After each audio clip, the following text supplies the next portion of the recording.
The GFL was announced a few months ago as a brand new MMA organization wanting to compete with the UFC and the PFL and be a big organization. But ever since it was announced and they showed who they had on the roster, nobody in the MMA community is taking this organization seriously. And honestly, I would be surprised if they ever have an event. But without further ado, let's get through this article. I'm gonna try and read through this quick. I spent like 15 minutes just making fun of the GFL, which I'm still gonna do in this video. But let's try and get through this quickly. A predictable mess, the GFL finds itself on life support before ever having an event. By Chuck Mendel with on Crown. By the way, this guy is hilarious. So let's read this. Since everything feels like gambling these days, it's been a fun exercise in the early going of 2025 to ponder the odds that the GFL will ever hold an event. Back in January, you might have been able to get even money on the hypothetical line that it would put on at least one event. As a team oriented concept, the upstart promotion even held a GFL draft later that month with Team July using the coveted first overall pick on Tyrone Woodley. 43-year-old Tyrone Woodley, who hasn't won a fight since I believe, what was that, 2018? Whenever he fought Kamaru Usman and got dominated. That's your first overall pick. That's one of your main guys you're promoting, really? The guy that got knocked out by Jake Paul? Really? Like, Tyrone Woodley is a legend. Probably is actually on the Mount Rushmore for welterweight. I would say it would probably be GSP, Matt Hughes, Usman, and Woodley. But let's keep reading.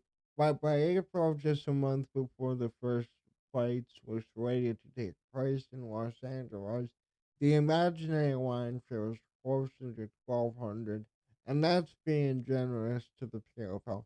It absolutely is being generous. It turns out those letters stand for good fucking luck, bro. Every time I read it, it kills me. Honestly, yeah. The it is just such a stupid fucking organization. It really is. Like we need competitors to the UFC. The GFL is a fucking joke. The first big blow came Wednesday when Uncrowned learned that the GFL, which is compromised of a who's who of yesterday's big names, had canceled its first slate of fights, a weekend double headliner that had been penciled in for May 24th to May 25th at the Shrine Auditorium. In the cartoon, somebody ties the barrel of the shotgun into a knot, causing it to backfire. In real life, as GFL founder Darren Owen informed Uncrowned's Eric Hawani, my main investors didn't fulfill his April obligation, which has caused a problem. So you're already losing fucking funding for the thing. Who in their right mind would look at this? Even if you didn't, you have no fucking clue what MMA is. You have no idea what it stands for, and you're just reading, the proposal from the piece of paper. Who the fuck is gonna invest in any kind of sports league with guys that are nearly fucking 50? There is not a single person on this roster under 35. Uh, Guido grabbed the pipe. We have a problem, and sounds like someone needs talking to. I'm allowed to say that I'm Italian. Um, a lot of fighters were tied to the inaugural event. Some 62 of them, all told many looking to make their first fight related payday in several years. A few weeks ago, Dylan Dennis had two fights booked, one against KSI in boxing and one against Tony fucking Ferguson. That was the main event for the inaugural GFL. Eight fight losing streak, Tony Ferguson. You know, the whole thing of him crashing his truck, the domestic thing. He needs to get the fuck away from MMA. He should not be in the cage ever again. He should go on and do something different, act in movies, whatever the hell. Today he has zero at this rate. We may never see Dennis fight again, which is why eternal optimist might call a silver lining. It is. I mean, when's the last fucking time you're like, you know what? Oh my god, I'm hyped this weekend. Dylan Dennis is fighting. I've never heard anybody say that. Dylan Dennis is a decent fighter, not a top level guy. The truth is, the red flags of the MMA startup haven't continued to wave. We've seen the team concept before with the IFL back in the that was midway 2000s. Yeah, the word defunct is used when referencing that overfatigue in the league. The X Factor, the GFL has a healthy dose of that. The average age of the announced GFL roster is somewhere in the vicinity of 40, give or take. No one is too sure about Yoel Romero, but on the whole, the cauliflower on the ears are long past their expiration date. Oh my god, it's still though. Then there's the upfront money to pull off such an ambitious endeavor. The names the GFL is rostering don't come cheap, which has fueled the rampant skepticism. Even if you rolled out past the prime relic for some twilight version, will they actually get paid? I doubt they actually would have paid the fighters. I guarantee you, we would have heard issues of fighters not being paid. We've seen so many well-intentioned combat promotions come and go over the years, from Afflictions to Nick Diaz War MMA to Metaverse, which belong more to Stanley Kubrick's mind more than to the fight game. Triller is alleged to still owe people money from an ill-advised blowout in 2021, a graceless affair that remains one of the most over-the-top events the combat sports world has witnessed. Thriller is a fucking joke. They are. And they're really a joke of an organization. Quite like the GFL. When new money comes into the fight game, the fringe have a way of closing in. Pockets are really deep enough to accommodate all the hands rifling through them. Sustaining anything in the space is next to impossible without a solo plan and a very financial commitment. And thought it attracts blowhards like no other sport. It also spits them out by dozens. We've seen it and we'll keep seeing it. In the case of the GFL, let's face it, while it's only fair to give all enterprises the benefit of the doubt, this has never quite felt like an actual thing. At least not in the sense, it could realistically get off the ground and succeed. The GFL came out of the blue and strayed immediately into the red. Nothing has added up. The names involved, the murk over the broadcasting, the gimmick of the teams, the guilt of recycling retired fighters who already taken the launch, the lofty idea of filling the NFL void, the involvement of Brendan Schaub, and now a cancellation just a month prior to the launch, which suggests this thing never really had a pulse to begin with. It fucking didn't.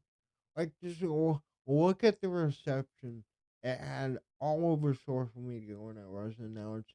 Nobody wants to see fight cards that we have seen 10 years ago, 12 years ago. Nobody wants to see Uriah Faber versus Renan Barao in 25 in his full statement on Crown. I wouldn't use some language that wasn't exactly comforting. I always note to those who think GFL stands for the Go Fund League. Working on a solution, my main investor didn't fulfill his April obligation, which has caused a problem. I'll keep you posted, but I believe we will be able to work through it. I think we can make it happen.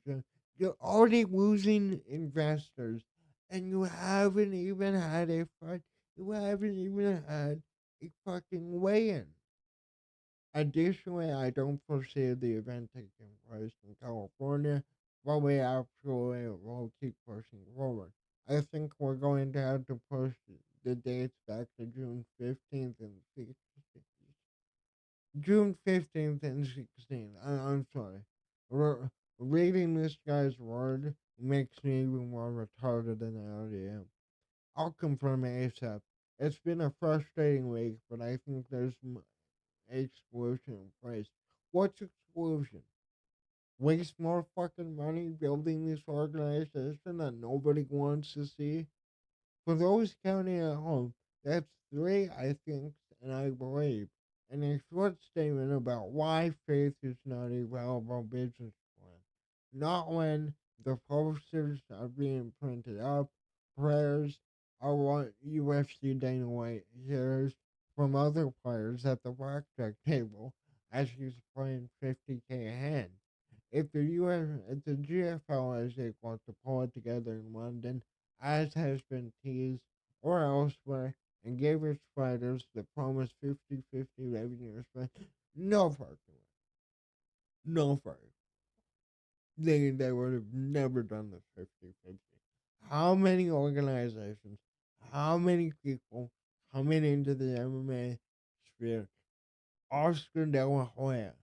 What he tried to do with Chuck versus Tito 3.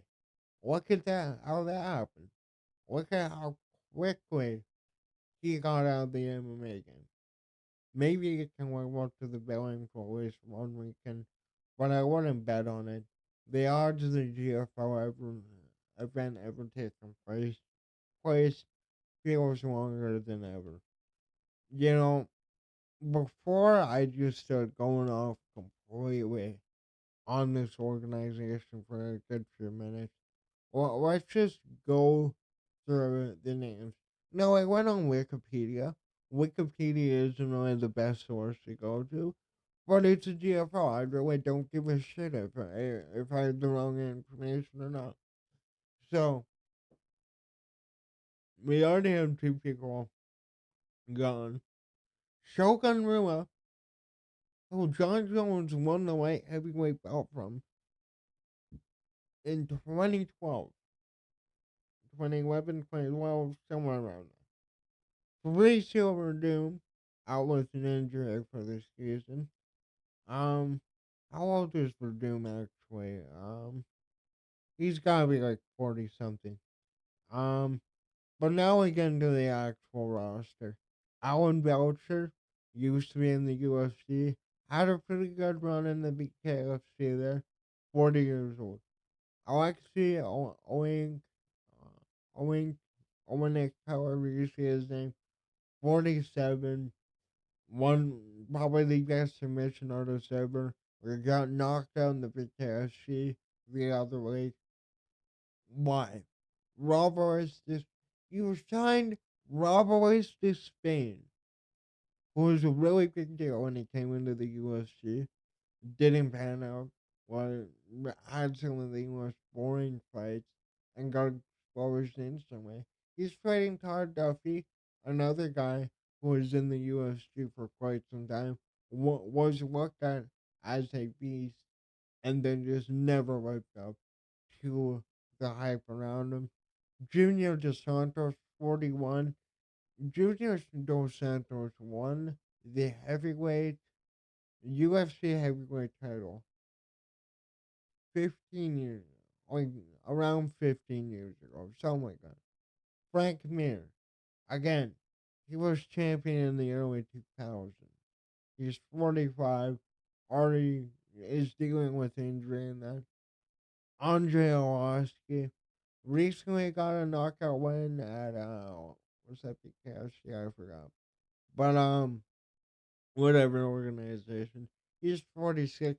He did go on a good run there. Towards the end of his run in the UFC. But again, Andre Arlovsky was champion when I was fucking born.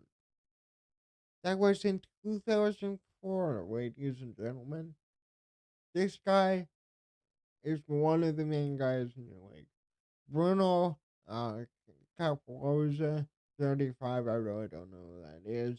Todd Duffy, we just went over. Um, Ali Isaev, 41. Stuart Austin, 37, 18 and 8. I guess Isaev, decent record. Tanner Bowser, 21, 10 and 1. Uh, yeah, yes. Devin Clark, 34. We're on to the light heavyweights. OSP, 42. He's fighting Gustafson. Okay, OSP was a big deal 10 years ago. Felipe wins. He's 39. Thiago Santos, he's 41. He hasn't really done anything since fighting John Jones. The Wung Zhang, 31. Okay, we got a young guy. Antonio Carlos Jr., 35. I completely forgot about Antonio Carlos Jr. Omari Akhmedov, 37. Ronin Marks, 36. Gustafson, 38. Aware Latifi, 41.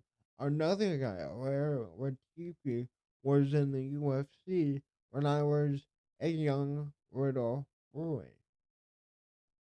Like, dude, these are all the guys I grew up watching and like using on like Undisputed 2009 and shit. Middleweight, Phil Haas 36, Chris Weidman 40. Again, Weidman at a certain point in time worked like one of the best middleweights ever. Knocked out Silva. Silva broke his leg in the rematch. Again, didn't pan out. Hector Lombard, another guy that was in the UFC 15 years ago. Yoel Romero, 47. Yoel Romero is a freaking nature, though. I genuinely think no matter what age Yoel Romero is, he is a problem that anybody walking the earth. Grant Neal, 29. Okay, another young guy. Uriah Hall, 40. Alan Patrick, 41. Douglas Lima, 37. Derek Brunson, 41. Luke Rockhold, 40. Gegard Mousasi, 39. Shucks that he never came back to the UFC. Had a really good run in Bellator. Probably is one of the better fighters outside the UFC. And was on a really good win streak when he left the UFC too, I believe. Wasn't he on like a 5 or 6 fight win streak, something like that? Marius, no, I'm trying to say that one. Let's move on to welterweight. Why not? Their welterweight is 180 pounds for some reason. Uh, Nathan Gracie, 36. Dylan Dennis, 31. Dylan Arnold Taylor, 28. Grayson Tyrell, 41. Lorenz Waterton, 38. Louis Gilsman, 34. Alex Oliveira, 37. Carlos Perjuzua, 28. Albert Magomedov, 35. Woodway, 42. Danny Roberts, 37. Norman Park, 38. Again, the only young guys you have in this division are Dylan Dennis, who's not going to pan out in the MMA, and then Carlos, this undefeated guy, Carlos 13. Maybe he's a good fighter. Lightweight, Sidney Alwa, 33. Kevin Way, 32. Anthony Pettis, 38. He's fighting Benson Anderson. Jeremy Stevens, 38. Sage Northcutt, 29. Didn't make him the couldn't make him the UFC. Tony Ferguson, 41. I really hate that he's fighting. That he potentially will fight. Patrick Pitbull, Patricio's brother, Lucas Martins, the mayor. You know, I'm done going through the names. Benson Anderson, 41. 37, 30, 36, 38, 39, 34, 35, 31, 27, 26, 33, 38. Bantamweight, 35, 33, 34. Jimmy Rivera. Jimmy fucking Rivera. Oh my god, dude, this is just a blast from the past.